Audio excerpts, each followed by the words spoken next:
అందరికీ నమస్తే. రాష్ట్ర క్యాబినెట్ సమావేశం మేడారంలో జరిగింది. అయితే దానిలో తప్పే ఉంది.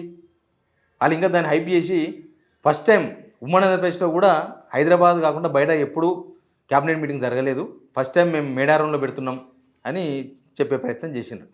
నిజానికి దాని వెనుక బ్యాక్గ్రౌండ్ మ్యూజిక్ వేరే ఉందని చెప్తున్నారు అందరూ. ఇదంతా రేవంత్ రెడ్డి తన ఫ్యామిలీతో కలిసి ఒకరోజు నిద్రపోవాలి అక్కడ. ఆ నిద్ర మొక్కు తీర్చుకోనికే ఆయన ఆడ క్యాబినెట్ సమావేశం పెట్టుకున్నాడు కానీ అక్కడ తీసుకున్న నిర్ణయాలు ఏవి కొత్తవి కావు. అసలు సంబంధం లేని నిర్ణయాలు తీసుకున్నారు ఫస్ట్ ఆఫ్ ఆల్. ఇంకోటి ఏంటంటే అక్కడ గిరిజన జాతర దగ్గర పెట్టినప్పుడు మళ్ళీ గిరిజనులకి ఏం వచ్చింది, గిరిజనులకి వీళ్ళు ఇచ్చిన హామీలు ఏమైనా అమలు చేసే నిర్ణయం తీసుకున్నారంటే అది జరగలేదు. ఇంకా మొత్తం జనాలందరినీ పాపం మొదలే ఆదివారం జాతరకు దాదాపు 1 మంత్ నుంచి వస్తూ ఉంటారు. ఆదివారం ఇంకా ఎక్కువ జనం ఉంటారు. వాళ్ళు కూడా బయట ఆగ్రహం వ్యక్తం చేసిండ్రు, ఏంది ఇది పొద్దంతా మమ్మల్ని ఎందుకు ఆపిర్రని. ఇక్కడ నుంచి మీడియాని తీసుకొని ఇక్కడ నుంచి పోలీసు వాళ్ళందరూ మొత్తం పోయి అంటే ఏందో అర్థం కాలేదు జనాలకి. ఒక ముఖ్యమంత్రి ఒక ప్రభుత్వం అటు కదిలిపోతే ఏమొచ్చింది జనాలకు అన్నది ఇంపార్టెంట్. అన్ని విషయాలు కలిపి మాట్లాడదాం. అంతకన్నా ముందు సబ్స్క్రైబ్ చేసుకోవడం మర్చిపోవద్దు, షేర్ కూడా చేయండి. ఇక క్యాబినెట్ సమావేశం ఎట్లయిపోయిందంటే రొటీన్ అయిపోయింది. రాష్ట్ర క్యాబినెట్ సమావేశం జరిగింది అంటే దానివల్ల ప్రజలకు ఏదో ఉరుగుతుంది, ప్రజలకు ఏదో మేలు జరుగుతుంది, ఏదో ప్రజా సంక్షేమం కోసమో లేకపోతే ఇంకేదో వీళ్ళు ఇచ్చిన హామీలు అమలు చేయడానికో. ఎందుకంటే 2 సంవత్సరాలు అయిపోయింది కదా గవర్నమెంట్. ఇంకా మేము హనీమూన్ పీరియడ్లో ఉన్నామనుకుంటే అది వాళ్ళ కర్మ. ఇది హనీమూన్ పీరియడ్లో లేరు, అయిపోయింది అది. జనమంతా అసలు ఈ ప్రభుత్వం ఏమైనా చేస్తుందా చెయ్యదా మెల్లమెల్లగా ఆశ వదులుకుంటున్నారు. ఇంకా వీళ్ళు చెయ్యరేమో, వీళ్ళ పని అయిపోయిందేమో, ఇంకా వీళ్ళు ఇంతే ఉత్త మాటనే మాట్లాడతారు తప్ప పని చేయరు అనే స్టేజ్కి జనమంతా కూడా చేరుకుంటున్నారు. మొన్నటిదాకా 2 సంవత్సరాల లోపల ఉన్నప్పుడు చేస్తారేమో, ఇంకా అవుతుంది కదా 2 సంవత్సరాలు కాగానే స్టార్ట్ చేస్తారేమో అని అనుకున్నారు. కానీ ఏం కాలేదు అట్లాంటిది. 2 సంవత్సరాలు అయిపోయిన తర్వాత కూడా వాళ్ళు ఇంకా వాళ్ళ ఇంటర్నల్ రాజకీయాలు, వాళ్ళ పంచాయతీలు, వాళ్ళ పంపకాలు అవి బయటకు వస్తున్నాయి తప్ప జనాలకి ఏం రాలేదు. మేడారం పెట్టుకున్నారు. మేడారంలో ఎందుకు పెట్టుకున్నారు? పెట్టుకుంటే ఏదైనా స్పెషాలిటీ ఉండాలి కదా. ఉత్తగా ఉత్త టైంపాస్ కోసం పెట్టొద్దు కదా. క్యాబినెట్ సమావేశం పెట్టారు, రైట్, మేడారంలో పెట్టుకున్నారు, మంచిదే. అక్కడ పెట్టొద్దని పెట్టకూడదని చట్టంలో ఏం లేదు, పెట్టుకోవచ్చు. కానీ మరి ఏం జరిగింది, ఏం నిర్ణయం తీసుకున్నారు? ఇక్కడ నుంచి మీడియాని తీసుకొని పోయాను, మొత్తం బస్సులు ఎక్కించుకొని వాళ్ళకందరికీ ఖర్చు, మినిస్టర్లు, వాళ్ళ ఇంకా పిఏలు, పిఆర్ఓలు, వాళ్ళ అనుచరులు, వాళ్ళ గన్మెన్లు, వాళ్ళ ప్రోటోకాలు, ఇక్కడ నుంచి పోలీస్ ఆఫీసర్స్ మొత్తం పొలో అని అడిగే పోయిండ్రు. ఆడ జనము ఎంత ఇబ్బంది పడరు ఒకసారి ఈ వీడియో చూడండి.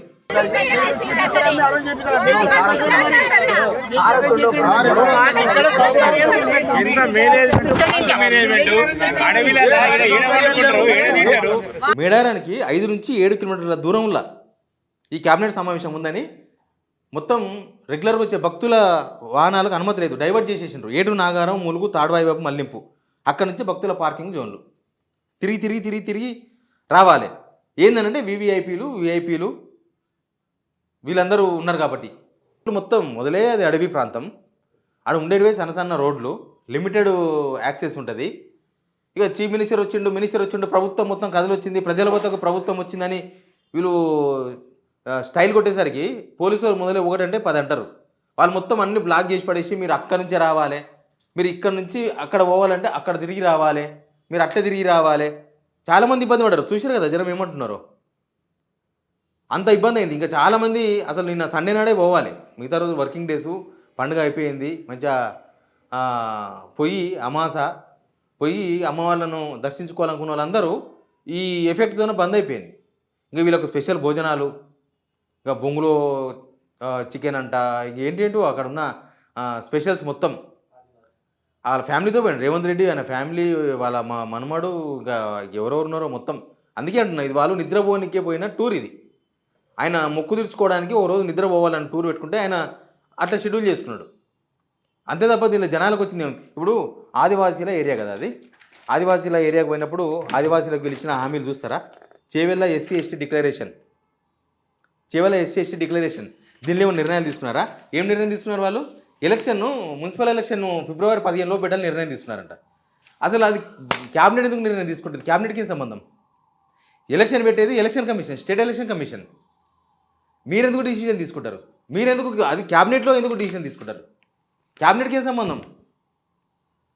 ఎవరు అంటారు కదా, ఎవరికో పోయి కాశీకి పోయి కొంగపీ తీసుకొచ్చిన అన్నట్టు.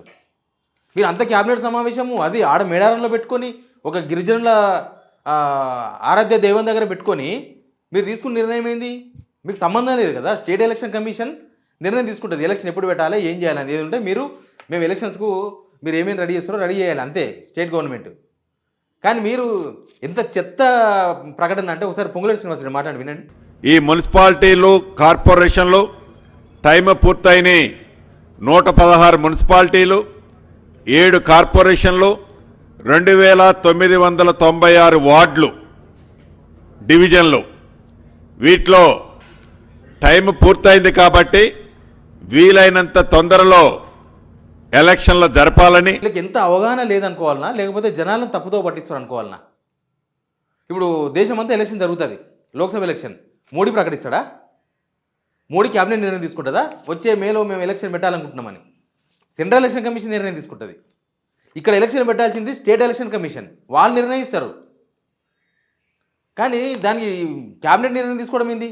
దానివల్ల జనాలకు వచ్చేది ఏముంది? జనాలకు మీరు ఏదలుచుకుంటే ఇవి ఇగో ఎస్సీ రిజర్వేషన్ల పెంపు, ఎస్టీ రిజర్వేషన్ల పెంపు, ఈ నిర్ణయం ఏమైనా తీసుకున్నారా అక్కడ? ఇప్పుడు సమ్మక్క సారలమ్మ ప్రాంతంలో పోయి మీరు క్యాబినెట్ అంటే అందరూ ఊహిస్తారు కదా, చాలా పెద్ద నిర్ణయం ఏదో ప్రకటించబోతుంది గవర్నమెంట్ అని. అక్కడ కూడా ఫెయిల్ అయినా క్యాబినెట్ సమావేశం అని ఎంత ఊవిలు ఇచ్చిండ్రు ఏంది? ఏం పెట్టిన వీళ్ళు? ప్రత్యేక రిజర్వేషన్స్ నిర్ణయం తీసుకున్నారు ఏమన్నా? ఇది చూడండి, అంబేద్కర్ అభయ హస్తం, ఇది చాలా ఇంపార్టెంట్. అంతకుముందు వాళ్ళు దళిత బంధాన్ని 10 లక్షలు ఇచ్చారు ఎస్సీలకు. వీళ్ళు ఎస్సీ ఎస్టీలకు ఒక్కొక్క ఎస్టీ కుటుంబానికి 12 లక్షల రూపాయల ఆర్థిక సహాయం అందజేస్తామని వాళ్ళు చేవెళ్ళ ఎస్సీ ఎస్టీ డిక్లరేషన్లో ప్రకటించారు. మల్లికార్జున ఖర్గే గారు వచ్చి ఇది రిలీజ్ చేసిండు. మరి సమ్మక్క సారలమ్మ సన్నిధిలో క్యాబినెట్ సమావేశం జరిగినప్పుడు మరి దాని మీద నిర్ణయం తీసుకున్నారా? ఇవాళ కాదు మేము వచ్చే సంవత్సరం ఇస్తాం, లేకపోతే మేము వచ్చే నెలకెళ్ళి ఇస్తాం, దాని గురించి ఏమైనా చర్చ జరిగిందా? మీ పీకులాటలు మొత్తం మీరు మీ క్యాబినెట్లో ఉండే మీ పీకులాటలు, old Congress, new Congress, TDP batch, ఆ బ్యాచ్, ఈ బ్యాచ్ అందరూ మీరు పంచాయతీలు పెట్టుకొని ఆడబోయి ఎందుకు అక్కడ ఉన్నత్యాన్ని పోగొడతారు? ఎందుకు అక్కడ ఉండే ఇంపార్టెన్స్ని పోగొడతారు? అసైన్డ్ భూముల పునరుద్ధరణ సమాన హక్కులు కల్పించినరా? అసలు అసైన్డ్ భూములు మొత్తం గుంజుకుంటున్నది గవర్నమెంట్, గుంజుకొని ఇండస్ట్రియలిస్ట్లకు ఇచ్చే ప్రయత్నం చేస్తున్నది. పునరుద్ధరణ ఎక్కడ ఉన్నది? పోటు పట్టాల పంపిణీ, ఈ గవర్నమెంట్ వచ్చాక పోటు పట్టాల పంపిణీకి ఏమైనా ఒక స్టెప్ అన్న ముందర పడ్డదా? ఎక్కడ కనిపిస్తుంది? ఇంకా ఏం ఎస్టీ కార్పొరేషన్ ఏర్పాటు జరిగిందా? ఎస్టీ కార్పొరేషన్ జరిగిందా? ఇంతవరకు గిరిజనురాలుగా సీతక్కకు మంత్రివర్గంలో చోటు కల్పించారు. అక్కడ లంబాడాలు కూడా అవకాశం కల్పించాలని అడుగుతున్నారు. మరి వాళ్ళకి అవకాశం కల్పించారా? కొత్త ఐడిడిఏలు వచ్చినాయా? విద్యా జ్యోతుల పథకం అంటే 5,000 గ్రాడ్యుయేట్లు పూర్తి చేస్తే 25,000 ఇది వచ్చిందా? ఎస్సీ ఎస్టీ విద్యార్థులు 10వ తరగతి పాస్ అయితే 10,000 రూపాయలు, ఇంటర్ పాస్ అయితే 15,000 రూపాయలు, పోస్ట్ గ్రాడ్యుయేషన్ పూర్తి చేస్తే 1,00,000 రూపాయలు ఇచ్చిర్రా ఒక్కరికన్నా? రెసిడెన్షియల్ స్కూల్ హాస్టల్స్ మరియు విదేశాల్లో విద్య ఇచ్చిర్రా? అసలు ఇవి కాకుండా వీళ్ళు ఇంకా ఆదివాసులు గిరిజనుల సంక్షేమం కోసం అని మేనిఫెస్టోలో 57 పేజీ నుంచి చాలా విషయాలు పెట్టిండ్రు. దోమతెరలు అంట, సోలార్ లైట్లు పెట్టినరా? వచ్చినాయా? ఎక్కడన్నా గిరిజనులకు ఇచ్చిండ్రా? వైద్య సహాయం, ఆదివాసీ ప్రాంతాల్లో వైద్య సౌకర్యం మెరుగుపరిచి స్థానికంగా వైద్యులు ఉండేలా నిబంధనలు పొందుపరుస్తాం. ఉన్నారా ఎవరన్నా? స్థానిక ఆదివాసీ యువత ప్రాథమిక వైద్యంపై శిక్షణలు అందిస్తాం. విద్యా బోధన, ఆదివాసీ ప్రాంతాల్లో ఇంగ్లీష్ విద్య, బయ్యారంలో ఉక్కు పరిశ్రమ నెలకొల్పుతాం. భూమి హక్కులు, రాష్ట్రంలో అటవీ హక్కుల చట్టాన్ని 1/70 చట్టాన్ని, పెసా చట్టాన్ని అమలు చేస్తాం. ఇట్లాంటి చాలా ఉన్నాయి. ఇవన్నీ ఉత్త పేపర్లే, మేనిఫెస్టో బుక్ ఉత్తది. ఈ బుక్లో ఉన్నది ఏమీ అమలు చేయలేదు, ఇవి కూడా అమలు చేయలేదు. అంటే వీళ్ళు కలరింగ్, వీళ్ళు ఎంతసేపటికి మేము ఏదో చేస్తున్నామని చూపించే ప్రయత్నం కానీ ఏం చేయరు. ఏమంటారు కదా, నూకుడు మనగాడు లడాయిపోతే 100 మంది నూకుడు కాలంట. మళ్ళీ పోయేదే ఒక నూకుడు మనగాడు. ఆ నూకుడు మనగాడు పోతున్నప్పుడు మళ్ళీ నూకుడు కాలు ఎందుకు అంటే వెనక ఉండి ఎంకరేజ్ చేయలే, పో పో పో పో పో అని తోస్తుండాలి అనమాట. ఆయనకు ధైర్యం ఉంటే ఆయన ఒక్కడు పోతాడు కదా. 100 మంది పో అని ఇంకా కట్టెలు పెట్టి ఎందుకు నువ్వు కాలే? అట్లే ఉంటుంది ఈ గవర్నమెంట్ చేస్తున్న పని. కనీసం ఆలోచన చేయాలి కదా. పర్పస్ లేకుండా ఎందుకు పెట్టారు? మేడారంలో పర్పస్ ఏంది? మీరు క్యాబినెట్ సమావేశం పర్పస్ ఏందో కూడా లేదు, ఏం లేదు పర్పస్, ఓన్లీ ప్రచారం. మేము ఆడ పెడితే గిరిజనులు ఓట్లు పడతాయా? మీరు ఏమి హామీలు అమలు చేయకుండా చేస్తే గిరిజనుల దగ్గర అవుతారా? ఆ జాతర ప్రజలది, ప్రభుత్వాన్ని కాదు. ఏ ప్రభుత్వం ఉన్నా ఏ ప్రభుత్వాలు లేకపోయినా ఆ జాతర మొత్తం ప్రజలదే, గిరిజనులది. కానీ అందరం పోతాం, మనం అందరం. కానీ ప్రభుత్వం ఎందుకు అడ్డంకి సృష్టించింది? ఇప్పుడు వాళ్ళు క్యాబినెట్ సమావేశం పెట్టుకొని ఏమి ఇవ్వలేదు, కానీ ఒక రోజు మొత్తం అక్కడ మొత్తం ఎవరు రానియకుండా, సాధారణ ప్రజలు ఆ గద్దెలను దర్శించుకునే అవకాశం లేకుండా, సండే నాడు ఒక ఫ్రీడమ్ దొరికితే మనకు అవకాశం దొరికింది, మళ్ళీ జనాలు ఎక్కువైతే వచ్చేవాళ్ళు, వాళ్ళందరికీ అడ్డంకి కదా. అందుకే అంటున్నా, ఇది జాతర ప్రజలది, ప్రభుత్వం ఎందుకు అడ్డంకి సృష్టించింది? మీరు మీ కుటుంబ మొక్కులు తీర్చుకోనికే పబ్లిక్ మనీ ఎందుకు ఖర్చు పెట్టినరు? ఇది కూడా ఒక పాయింటే. వాళ్ళ కుటుంబం ముక్కులు తెచ్చుకోవడానికే ఏదో రాత్రి నిద్రపోనికే మీకు వీలు కాదు, మేము మళ్ళీ దావోస్ పోవాలి, అమెరికా పోవాలని మీరేదో టూర్స్ పెట్టుకొని మీరు మినిస్టర్స్ అందరిని అక్కడికి పిలిపించుకొని ప్రభుత్వాన్ని మొత్తం అక్కడికి పిలిపించుకొని ఇక్కడి నుంచి మొత్తం మీడియా వాళ్ళందరినీ తీసుకొని పోయి పాపం మీడియా వాళ్ళు చాలా అసహనంతో క్వశ్చన్ వేసినారు. అడుగు మీరు చూడాలి, చూపించేది ఏముంది? ఎందుకు తీసుకెళ్ళి ఎందుకు పంపి రేపు పొద్దున బస్సులో తీసుకొచ్చారు మమ్మల్ని, పొద్దు నుంచి ఉత్త కూర్చోబెట్టినరు, కనీసం మమ్మల్ని ఆ గద్దెలను చూపించవచ్చు కదని అడిగినారు పొంగులేటి శ్రీనివాస్ రెడ్డిని. ఎవరికి లాభం మీ క్యాబినెట్ సమావేశం మేడారంలో పెట్టడం వల్ల? పర్పస్ ఏందో జనాలకు చెప్పగలరా? Please subscribe.